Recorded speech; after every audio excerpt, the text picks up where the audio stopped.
Welcome to Playful Beginnings, a podcast about the magic of play therapy for therapists, students, and anyone interested. In our podcast, we'll explore the deeper understanding of play therapy and the skills we use when working with children.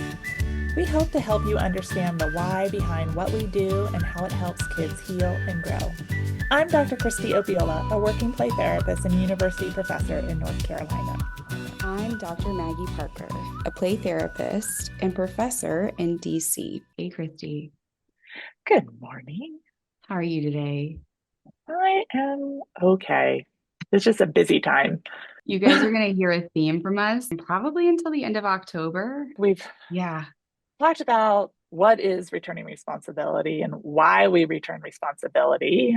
Let's talk a little bit about how to return responsibility. When would you use returning responsibility? Yeah, it happens a lot. And there's some times that are harder for me than others. Our listeners here too, is that it's dependent on the child, right? It's not just that adults, if I ask for help, they don't help me. And so I won't ask this adult. It could be that if I ask, then I'm a burden. It could be, that I need to show how capable I am in this moment.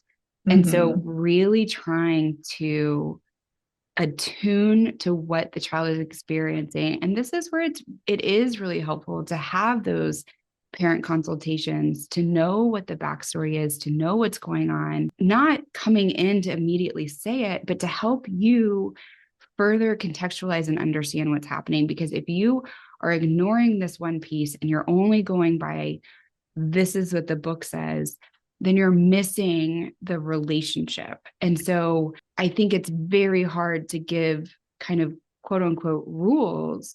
I think that what we have to continue to remember is the purpose of CCPT and the attitudinal conditions and how we show up. And how we understand the child, right? How we're conceptualizing the child, because that is also going to guide us and how we're going to respond. Exactly. And that is so important, because if we get stuck in, and I think you've heard both Kristie and I share at some point, we've been with Dr. Landerson, and yes, Dr. Lander did say that. And he would say the needs of the child and the relationship are paramount. And so you have to take those into consideration as you are doing these things and responding. One of the things I really value from Sue Bratton is she will say, in this moment, what's most important is my relationship with the child. So sometimes I have to ask myself, right, in what ways will this harm the relationship with this child, or help the relationship with this child? Right. Right. And that needs to be my guiding principle about, what I'm doing and how I do it in the playroom. But again, that goes back to our therapeutic attitudinal conditions, right? The congruence component. I know Maggie and I harp on that a lot, but if you are not aware, what motivates you, what activates you, what causes you to do things, right? Then you can inadvertently, right, actually harm the relationship more than help the relationship. So you do have to work on yourself. You do have to have good self-understanding, good insight in these moments. Yeah. Am I wanting to, even thinking about what Dr. Bratton said about how is this going to support the relationship, am I taking that from the lens of, I think that the relationship is only valuable if the child likes me? Because that's going to be a very different response. Is this important for the relationship and the child experiencing this and struggling through it and seeing their capacity within it? Because if we are operating from, which my operating system is, I want you to like me, and that's what a good relationship is, then that's not necessarily meeting the child where they need to be met. And so really, again, I think that's just kind of an example of why it is that we have to be aware, because that could very easily be that focus on the relationship is easily interpreted by our own belief system. And so how are we decentering ourselves in these moments to really, really hone in on what it is that the child needs? And they may get frustrated with you. Yeah. I had one child who was working on perfectionism and really wanted me to spell them for them. And So my own issues are coming up of I actually don't know how to spell this. So then I'm feeling stupid, which is exactly what this child is experiencing right now. Am I valuable even if I don't spell this word right? And then the parent came back and was, yeah, they told me that you wouldn't spell the word for them. And it really made him, oh, okay. And so then I have to, is this going to change how I am in the room when this inevitably will come up again? Yeah. And it gives me insights into the frustration, but the need of the child remains the same. Yeah. Well, I think it also goes back to the purpose of setting the limit, right? So, because that was a confrontation from the parent to Right. talk to you, which can also be a real challenge sometimes when they're really challenged with spelling, and so they need support, right? And I don't, okay, but within the therapy space, right? Like my job is not to be their spelling teacher, really, right? They My should goal is to recognize. really allow them a space to see what they are capable of, so sometimes it's practicing how might we respond to a parent when something challenging comes Yeah. up in the playroom, especially if their kid might say something to them. Right. And that can be hard. I mean, I think seasoned professionals as well as brand new professionals, Yeah. that it's very anxiety producing when a parent is coming back at you. And I think it's also a great opportunity to use our foundational skills of reflecting, you're worried, and Yeah. you reflect the feeling, and then you help convey why we do what we do in the playroom, Mm-hmm. right? Going back to the One why, thing what I've we just noticed, talked your about. child, right? And you shared originally that it's really frustrating for you that they're not motivated or they don't do things independently, right? And one way I can help them are in these moments when those experiences, similar to what you're saying about they were really mad that I wouldn't spell for them, seem to mirror things that happen at home. And my goal is, to help them make decisions and learn how to take on responsibility or learn, whatever your message is going to be, you want to convey it at that time, I think that back to the parent. everybody needs to flag the last 30 seconds of what Kristie said and listen to that before they go to the parent consult. That was so eloquently said. And it's so relays exactly what we're trying to do and helps, I think, even as I'm listening to it, that would have been a great response, right? Because sometimes we forget or we don't express it. And I do. And I know it's easy to say it here because we're talking I'm to each not in other. relationship with the parent, right? And I'm not feeling Right. the pressure from the parent. And listening to that, I think, would be really helpful as you're going in. Is there is a reason and a purpose, and reminding ourselves that this is what we're grounded in, this is what we believe in, and this is how it shows up in the play space, and this is how it is beneficial outside of the play space. I think it's But helpful. I do want to say, when working with parents, I do think we have to remember them and think of them just like we think about our kid clients, right? They also need to feel heard, understood, empathized with, right? Before you go in to teach and train them and why, or be the expert in the Right. room. They need to feel all the things that kids need to feel in the space in relationship with us. Yeah.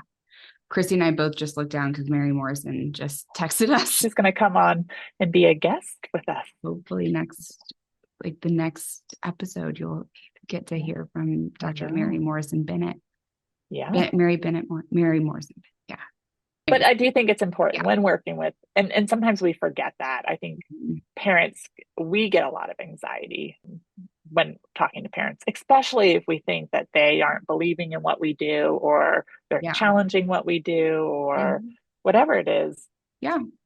It is important for us to remind ourselves that they are also our client in these Yes. moments and reflecting Yes. so that we can help them better understand the why of what we do and how we go about doing it and how that will help their child. Yeah. And it's not always, that they're coming at us with anger or frustration, right? This mom was laughing. She was, oh yeah, man. And we had a great relationship. And so I was Yeah. like, yeah, I know. He was mad. I know. I I felt know she it. was so mad. And, so it was And so it's not always that you're having to defend, right? It's a conversation. They're human. The other thing I I was, also oh, go ahead. I also love if you go back and listen to our interview with Dr. Ahuline, she talks Mhm. about this a little bit too, right? It is important to practice those moments. So if Yeah. you're having anxiety about discussing the why and what you do with a parent who may be worried, disgruntled, right? Frustrated, whatever it may be, having those moments where you can practice with a colleague, a peer, and you can Mhm. guide them. You be in control and say, I want you to be, no matter what I say, I want you just to always push back on me, right? Or whatever, to give you practice. But I think it is really important to practice.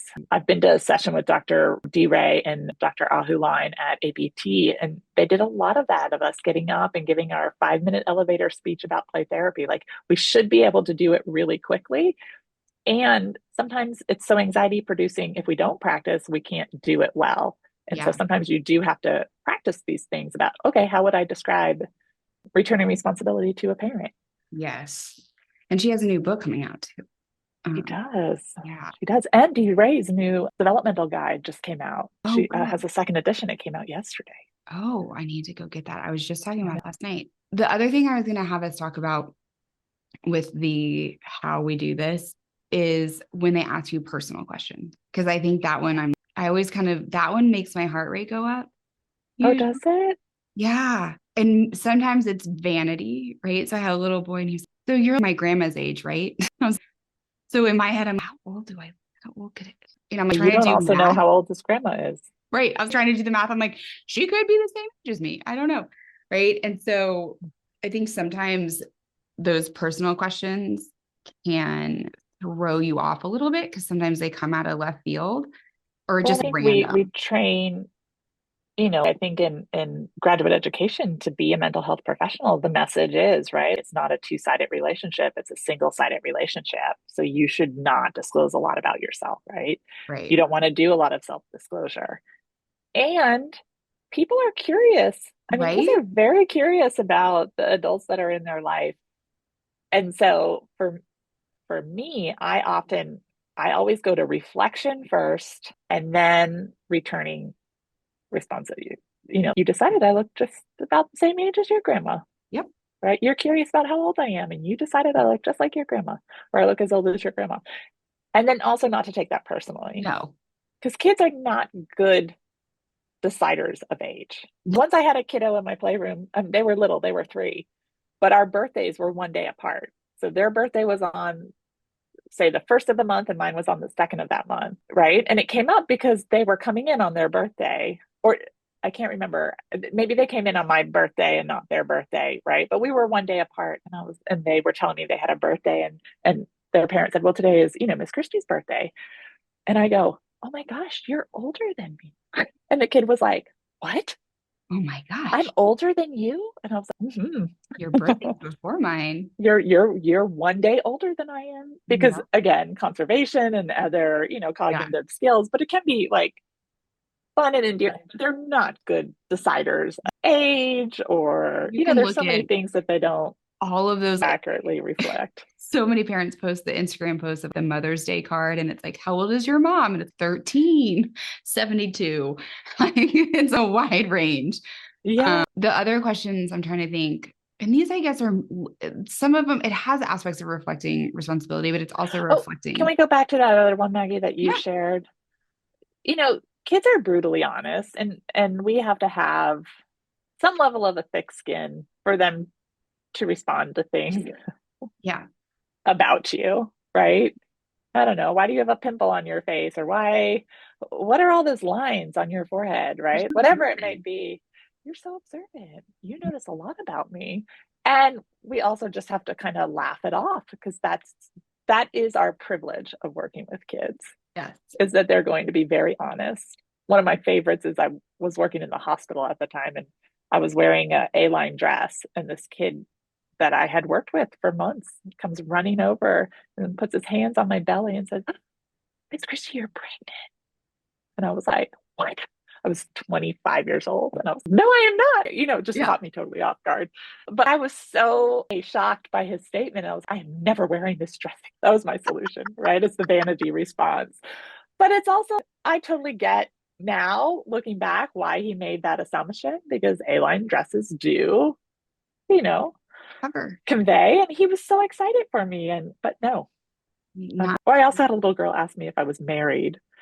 And I said, no, I'm not married. And she goes, why? You're getting so old. You better find a husband soon. oh, Right? My sister's 18 and she's getting married. And I was like, oh, you're really worried that I might not find someone. I just have not found the person that I want to marry yet.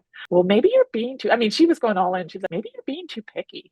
I was like, maybe. so I have a question, Kristie. Was that in the playroom or was that at the hospital?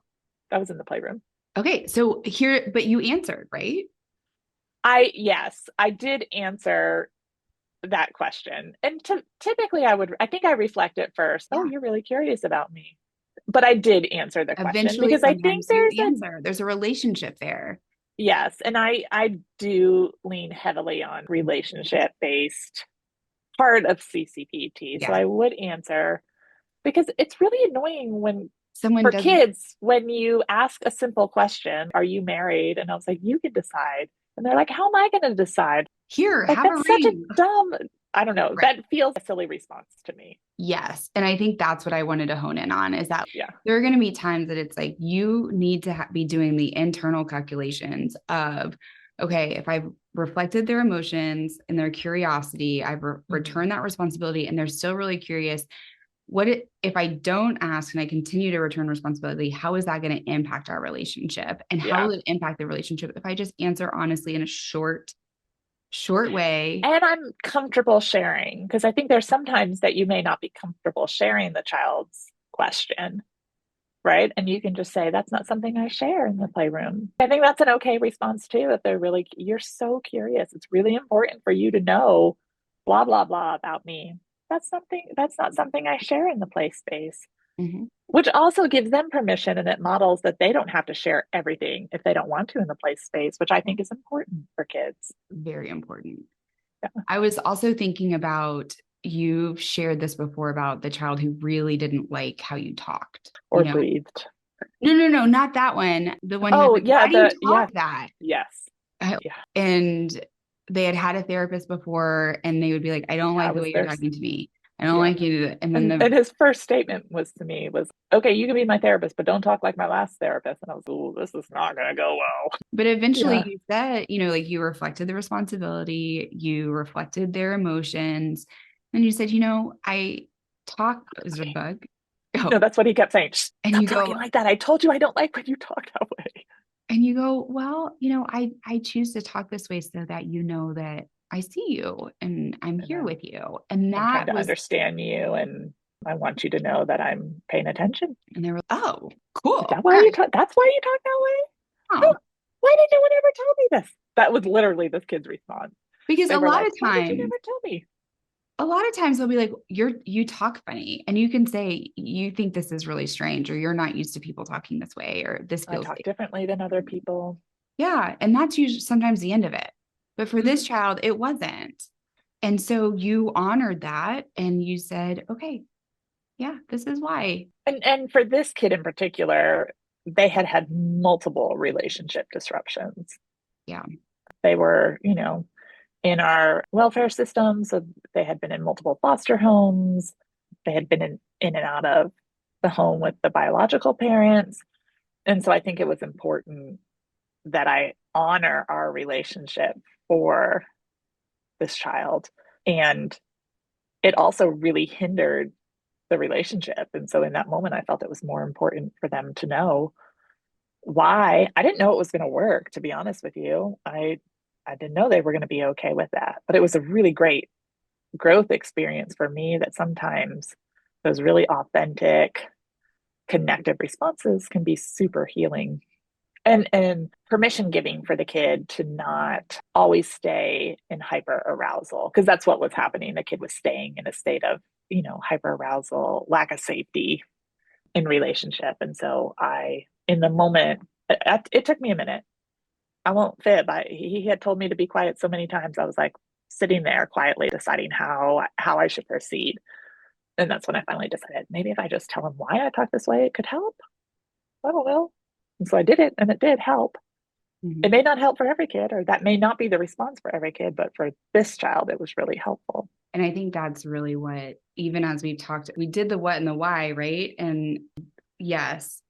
And when you do the how, it fluctuates, and you have to really hone in on what those core conditions and attitudinal and beliefs Mm-hmm. about children. And sometimes it's a split decision, and maybe you need a repair after. Mm-hmm. Maybe he could have responded like, yeah, I don't care, And then it's I like, still don't okay, like the way you're talking, and yeah, that doesn't matter to me. yeah, Okay. okay, all right. And that's okay. But Mm-hmm. really trying to be purposeful and aware as you're making these responses, and Yeah, really getting to the meaning as to why they may be asking you the question, I think is important. I Right. agree. Yeah. Yeah. Well, Maggie, we're almost at our time. Yeah. I did want to just quickly summarize the Mhm. how because we gave a whole bunch of examples. So, when a child asks you, the play therapist, for a solution, a choice, for permission to do something, right? Instead of providing the answer, remember that you want to reflect the feeling or reflect the content that they shared and then return the responsibility to the child. Okay. You can also reframe it. So if a child is asking you to do something or to make a decision for them, you can reframe that for them so that you are still leaving them in control of the scenario. Yeah. So that's the quick how. We Yeah. gave a lot of different ways how to do it, but that is the quick to the point how. Some real life examples. Yeah. Yeah. Yeah, it's always fun to relive some of our experiences in the playroom. It is nice. I Yeah. haven't been in the playroom in a while, and I miss it, but Yeah. we'll get back there. I was going to giggle. Me neither. I took last week off, so I needed a self-care day Hmm. because Yeah, that comes up too for us. it sure does. Mm-hmm. Well, thank you, Kristie. As always, this is delightful and brings joy to the week. I was going to say this is one of my highlights of the week every week when we get to meet online, talk about what we love and we're passionate about, Yeah. be in community with others who like hearing this content. Please remember if you have questions or comments or ideas, please email them to us at info@playtherapyspace.com, or you can email to Maggie or I. So you can do Maggie@playtherapyspace.com or Kristie@playtherapyspace.com. And please like and subscribe to our YouTube page. It does help us Yeah. know what content you guys really like and what you want more of. And so, YouTube, Spotify, yeah. Apple, and then we're on Facebook, Instagram, Pinterest. We have and we have little clips that can be helpful that we try and put on there, and fun little things that we're trying to do. So And we please, have fun things percolating yeah, based off of feedback that we've gotten. So stay tuned. We're not ready to disclose what those are yet, but know that new content is still coming. We'll finish our series on skills and then we'll have a new topic after that, which is kind of fun.